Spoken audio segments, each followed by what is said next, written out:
ഹരേ കൃഷ്ണ. പണ്ട് വിദർഭ എന്ന രാജ്യം ഭരിച്ചിരുന്നത് സത്യരഥൻ എന്ന രാജാവായിരുന്നു. അദ്ദേഹം വലിയ പണ്ഡിതനും വിവേകിയും സത്യസന്ധനുമായിരുന്നു. സത്യരഥൻ്റെ ഭരണത്തിൽ വിദർഭയിൽ ഐശ്വര്യവും സമ്പൽ സമൃദ്ധിയും കളിയാടി. അടുത്ത രാജ്യം ഭരിച്ചിരുന്ന സാൽവൻ എന്ന രാജാവ് വിദർഭ എങ്ങനെയെങ്കിലും കൈയടക്കണം എന്ന് മോഹിച്ചിരിക്കുകയായിരുന്നു. ഒരു ദിവസം സാൽവൻ സത്യരഥന് യാതൊരു മുന്നറിയിപ്പും നൽകാതെ വിദർഭയിലെ കുണ്ഠിന എന്ന നഗരം വളഞ്ഞ് സത്യരഥനെ പോരിന് വിളിച്ചു. അപ്രതീക്ഷിതമായ യുദ്ധമായതുകൊണ്ട് സത്യരഥൻ്റെ സേന സാൽവനോട് തോറ്റുപോയി. പിന്നീടുണ്ടായ ദ്വന്ദ്വയുദ്ധത്തിൽ സത്യരഥനെ സാൽവൻ വെട്ടിക്കൊന്നു. അങ്ങനെ സാൽവൻ വിദർഭ കൈവശപ്പെടുത്തി. ഈ വിവരമറിഞ്ഞ സത്യരഥൻ്റെ ഭാര്യമാർ ആത്മഹത്യ ചെയ്തു. എന്നാൽ അവരിൽ ഒരു ഗർഭിണി ഉണ്ടായിരുന്നു. അവൾ എങ്ങനെയോ രക്ഷപ്പെട്ട് കാട്ടിലേക്ക് ഓടിപ്പോയി. കുറച്ചു കഴിയുമ്പോൾ അവൾ ഒരു ആൺകുട്ടിയെ പ്രസവിച്ചു. പ്രസവം കഴിഞ്ഞ് വല്ലാതെ വിശപ്പും ദാഹവും ക്ഷീണവുമൊക്കെ തോന്നിയ അവൾ വെള്ളം കുടിക്കാൻ അടുത്തുള്ള താമരപ്പൊയ്കയിലേക്ക് ഇറങ്ങി. അപ്പോൾ ഒരു മുതല വന്ന് അവളെ കടിച്ചെടുത്ത് വെള്ളത്തിനടിയിലേക്ക് പോയി. അവൾ പ്രസവിച്ച കുഞ്ഞിനെ അവിടെ ഒരു വള്ളിപ്പടർപ്പിൽ കിടത്തിയിരിക്കുകയായിരുന്നു. കുഞ്ഞ് വിശന്ന് കരയാൻ തുടങ്ങി. ആ സമയത്ത് ഉഷ എന്നു പേരായ ഒരു ബ്രാഹ്മണ സ്ത്രീ തൻ്റെ 1 വയസ്സായ മകനോട് കൂടെ അതുവഴി നടന്നു വന്നു. ഭർത്താവ് മരിച്ചുപോയ ഉഷ ഭിക്ഷാടനം നടത്തി ജീവിച്ചു വരികയായിരുന്നു. ഭിക്ഷാടനം കഴിഞ്ഞ് മടങ്ങുമ്പോഴാണ് ഈ കുഞ്ഞിൻ്റെ കരച്ചിൽ അവൾ കേട്ടത്. അവൾ ചെന്ന് നോക്കുമ്പോൾ ഒരു തേജസ്വിയായ പിഞ്ചു കുഞ്ഞ് ഒറ്റയ്ക്ക് കിടന്ന് കരയുന്നതാണ് കണ്ടത്. അവൾ ചുറ്റും നോക്കി, ആരെയും കണ്ടില്ല. അതുകൊണ്ട് അവൾ കുഞ്ഞിനെയും എടുത്ത് വീട്ടിലേക്ക് പോകാൻ തുടങ്ങി. അപ്പോൾ അതുവഴി ഒരു സന്യാസി നടന്നു വരുന്നുണ്ടായിരുന്നു. അവൾ സന്യാസിയോട് കുഞ്ഞിനെപ്പറ്റി പറഞ്ഞപ്പോൾ സന്യാസി ഉഷയോട് പറഞ്ഞു, ഈ കുഞ്ഞിനെ നീ എടുത്തു വളർത്തണം. നിനക്ക് ഈ കുഞ്ഞിനെ കൊണ്ട് ഭാവിയിൽ ഐശ്വര്യം വരും. അങ്ങനെ അവൾ ആ കുഞ്ഞിനെയും കൊണ്ട് വീട്ടിലേക്ക് പോയി. തൻ്റെ സ്വന്തം കുഞ്ഞിനെപ്പോലെ തന്നെ അവൾ അവനെയും സ്നേഹിച്ചു ലാളിച്ചു വളർത്തി. അങ്ങനെ കുറച്ച് വർഷങ്ങൾ കഴിഞ്ഞപ്പോൾ ഉഷ ഭിക്ഷാടനത്തിനായി തൻ്റെ 2 മക്കളെയും കൊണ്ട് ഏകചക്ര എന്നൊരു ഗ്രാമത്തിലെത്തി. അവൾ അവിടെ താമസിച്ചുകൊണ്ട് ഭിക്ഷാടനം നടത്താൻ തീരുമാനിച്ചു. അങ്ങനെയിരിക്കെ ഒരു ദിവസം ഉഷ ഒരു ക്ഷേത്രത്തിൽ വെച്ച് ശാണ്ഡില്യൻ എന്നു പേരുള്ള ബ്രാഹ്മണനെ കണ്ടുമുട്ടി.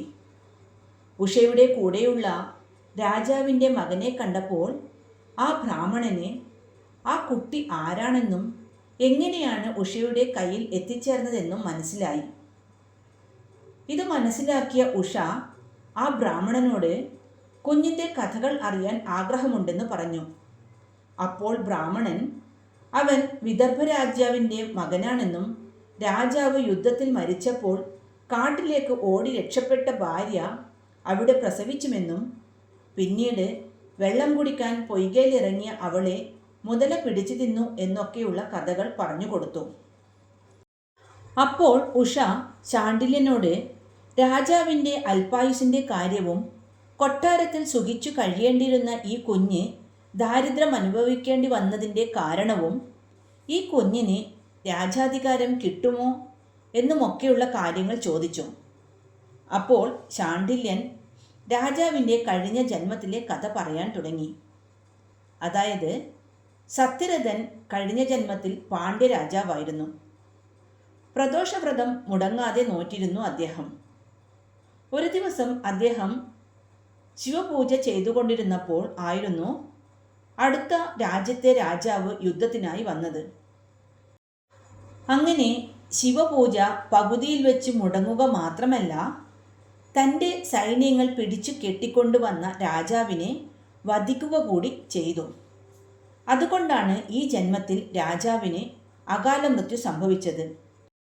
പിന്നെ വിദർഭ രാജാവിൻ്റെ പത്നിയും ഈ കുഞ്ഞിൻ്റെ അമ്മയുമായ ആ രാജ്ഞിയുടെ മുജ്ജന്മത്തിൽ തൻ്റെ ഭർത്താവിൻ്റെ മറ്റൊരു പത്നിയെ ചതിച്ചു കൊന്നിരുന്നു. അതുകൊണ്ടാണ് ഈ ജന്മത്തിൽ അവളെ മുതല പിടിച്ചു തിന്നത്. ഇതിന് പരിഹാരമായിട്ട് എന്താണ് ചെയ്യേണ്ടത് എന്ന് ഉഷ ചോദിച്ചപ്പോൾ ശിവഭഗവാനെ പ്രിയങ്കരമായ പ്രദോഷവ്രതം അനുഷ്ഠിക്കാൻ പറഞ്ഞു. ഈ വ്രതം അനുഷ്ഠിച്ചാൽ സർവ്വ പാപങ്ങളും ശമിച്ച് മോക്ഷപ്രാപ്തി കൈവരും, കൂടാതെ സൗഖ്യവും ഉണ്ടാകും.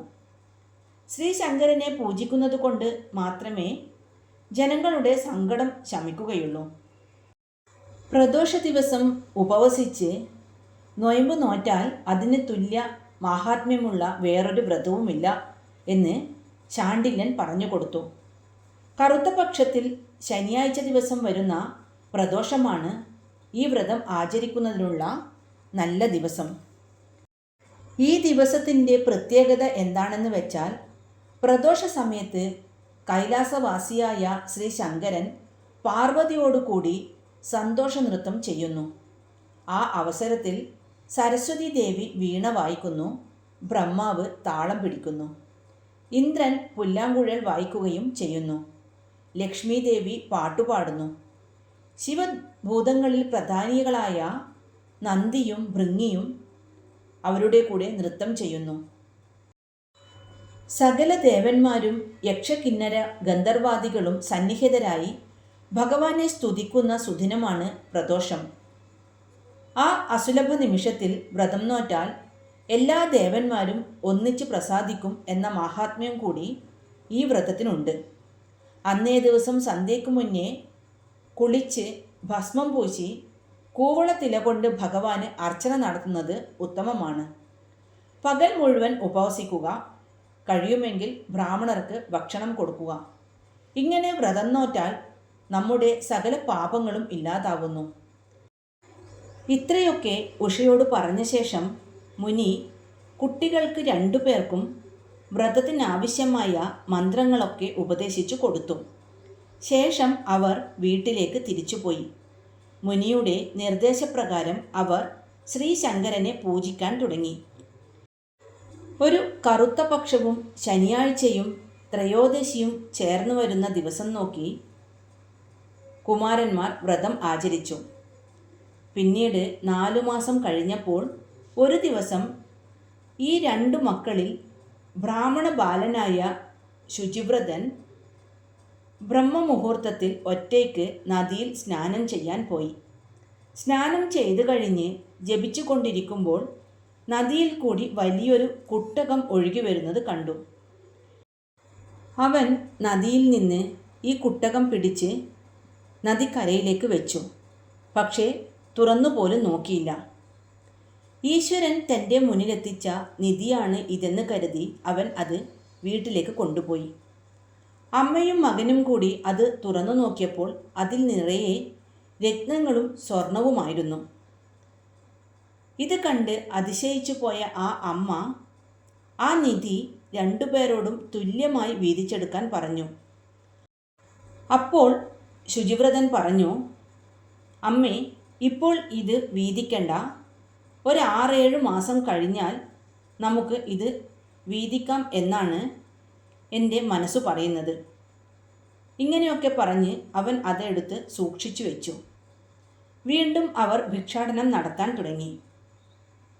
അങ്ങനെയിരിക്കെ ഒരു ദിവസം 2 ബാലന്മാരും കൂടി വനത്തിലൂടെ നടക്കുകയായിരുന്നു. നല്ല ഭംഗിയുള്ള കാഴ്ചകൾ കണ്ടുകൊണ്ട് നടന്നിരുന്ന അവർ അതിസുന്ദരികളായ ഗന്ധർവ കന്യമാർ വീണ മീട്ടിക്കൊണ്ടിരിക്കുന്ന കാഴ്ച കണ്ടു. ഇത് കണ്ട രാജകുമാരൻ അവരാരാണെന്ന് അന്വേഷിച്ചു വരാം എന്ന് പറഞ്ഞപ്പോൾ ശുചിവ്രതൻ പറഞ്ഞു, ബ്രഹ്മചാരികളായ ഞങ്ങൾ അവരെ കണ്ട് മോഹിക്കാൻ പാടില്ല. അവർ മൂലം ഞങ്ങളുടെ പൂജ പോലും മുടങ്ങാൻ സാധ്യതയുണ്ട്. അതുകൊണ്ട് അങ്ങോട്ട് പോകരുത്. എന്നാൽ ഇത് കേൾക്കാതെ രാജകുമാരൻ അവരുടെ അടുത്തേക്ക് ചെന്നു. ആ ഗന്ധർവ കന്യകമാരിൽ ഗന്ധർവ രാജാവായ ഭ്രമിളൻ്റെ മകൾ അംശുമതിയും ഉണ്ടായിരുന്നു. അവൾക്ക് സുന്ദരനായ രാജകുമാരനിൽ മോഹം തോന്നി. അവൾ തൻ്റെ കൂടെയുള്ള തോഴിമാരെ പൂക്കൾ പറിച്ചു കൊണ്ടുവരൂ എന്ന് പറഞ്ഞ് അവിടെ നിന്നും മാറ്റി നിർത്തി. എന്നിട്ട് രാജകുമാരനോട് അയാൾ ആരാണെന്നും മറ്റും ചോദിച്ചറിഞ്ഞു. പിന്നീട് അവൾ തൻ്റെ കഴുത്തിലുള്ള മുത്തുമാല ഊരിയെടുത്തിട്ട് രാജകുമാരന് കൊടുത്തിട്ട് പറഞ്ഞു, ഞാൻ അങ്ങയുടെ ഭാര്യ ആകാൻ ആഗ്രഹിക്കുന്നു. എന്നാൽ അതിന് സമ്മതിക്കാതെ നിന്ന രാജകുമാരനോട് 2 ദിവസം കഴിഞ്ഞ് ഇതേ സ്ഥലത്തു തന്നെ വരണമെന്ന് പറഞ്ഞ് അവൾ തോഴിമാരോടൊപ്പം കൊട്ടാരത്തിലേക്ക് മടങ്ങിപ്പോയി. അംശുമതി തൻ്റെ പിതാവായ ഭ്രമിളനോട് അന്ന് നടന്ന കാര്യങ്ങളൊക്കെ പറഞ്ഞു. 2 ദിവസം കഴിഞ്ഞപ്പോൾ ഭ്രമിണനും അംശുമതിയും വീണ്ടും അതേ സ്ഥലത്തേക്ക് വന്നു. കുറച്ചു കഴിഞ്ഞപ്പോൾ രാജകുമാരനും ബ്രാഹ്മണകുമാരനും അവിടെ എത്തി. അവരെ കണ്ട ഗന്ധർവ രാജാവ് രാജകുമാരനെ കെട്ടിപ്പിടിച്ചുകൊണ്ട് പറഞ്ഞു, കൈലാസനാഥൻ നിങ്ങളിൽ അത്യധികം പ്രസന്നനായിരിക്കുന്നു. ഇന്നലെ ഞാൻ കൈലാസത്തിൽ പോയപ്പോൾ നിങ്ങളുടെ കാര്യങ്ങൾ മുഴുവൻ ഭഗവാൻ എന്നോട് പറഞ്ഞു. നിങ്ങൾ പ്രദോഷവ്രതം ആചരിക്കുന്നതും ശിവപൂജ ചെയ്യുകയും ചെയ്യുന്നതിൽ അദ്ദേഹം നിങ്ങളിൽ പ്രീതനായിരിക്കുന്നു. മാത്രമല്ല, നിന്റെ സഹോദരന് നിധികുംഭം നൽകിയത് ഭഗവാനാണ്. ഇനി നിനക്ക് നിന്റെ രാജ്യം തിരികെ നേടിത്തരണം എന്നാണ് ഭഗവാൻ എന്നോട് കൽപ്പിച്ചിരിക്കുന്നത്. അതുകൊണ്ട് നിനക്ക് ഞാൻ എൻ്റെ മകളെ വിവാഹം കഴിച്ചു തരുന്നു. അങ്ങനെ അവരുടെ വിവാഹം കഴിച്ചു കൊടുത്തു. കൂടാതെ കുറേ പണവും സ്വർണവും സൈന്യങ്ങളെയും കുതിരകളെയും കുറേ ആയുധങ്ങളും മറ്റും കൊടുത്തു. പിന്നീട് രാജകുമാരൻ സാലു രാജാവിനെ വധിച്ച് തൻ്റെ രാജ്യം പിടിച്ചെടുത്തു. വിദർഭയിലെ രാജാധികാരം ഏറ്റെടുത്തു. തൻ്റെ വളർത്തമ്മയെയും മകനെയും തൻ്റെ കൂടെ കൊണ്ടുവന്ന് താമസിപ്പിച്ചു. എന്നിട്ട് അംശുമതിയുമൊത്ത് സസന്തോഷം ജീവിതം ആരംഭിച്ചു. എങ്കിലും രാജകുമാരൻ തൻ്റെ ശിവപൂജയ്ക്കോ പ്രദോഷവ്രതത്തിനോ യാതൊരു മുടക്കവും വരുത്തിയില്ല. വ്രതമൊക്കെ അനുഷ്ഠിച്ച് ശിവാരാധന ചെയ്തുകൊണ്ട് അനേക സംവത്സരം രാജ്യം ഭരിച്ചു. ഒടുവിൽ അദ്ദേഹം കൈലാസലോകം പൂകി.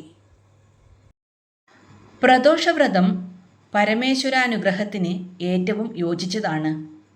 ഈ വ്രതം അനുഷ്ഠിക്കുന്നവർക്ക് ദാരിദ്ര്യദുഃഖം നശിക്കും, ഭൂതപ്രേതബാധകൾ ഇല്ലാതാവും, സന്താനങ്ങൾ വേണ്ടത്ര ഉണ്ടാവും, സന്തോഷത്തിന് മികവുണ്ടാകും, സങ്കടങ്ങൾ വിട്ടുമാറും, സംസാര ദുഃഖം ബാധിക്കുകയില്ല. ഇത്രമാത്രം പുണ്യകരമാണ് പ്രദോഷ ഉപവാസം എന്ന മഹാവ്രതം. ഈ കഥ കേട്ടാൽ തന്നെ സകല ദുഃഖങ്ങളും ഇല്ലാതാവും. ഈ കഥ പറയുന്നവരുടെ ഉള്ളിൽ ശ്രീ മഹാദേവൻ പ്രസന്നനായി വാഴും. ഇത് ഏറ്റവും മംഗളകരമാണ്. ഓം നമഃ ശിവായ. ഹരേ കൃഷ്ണ.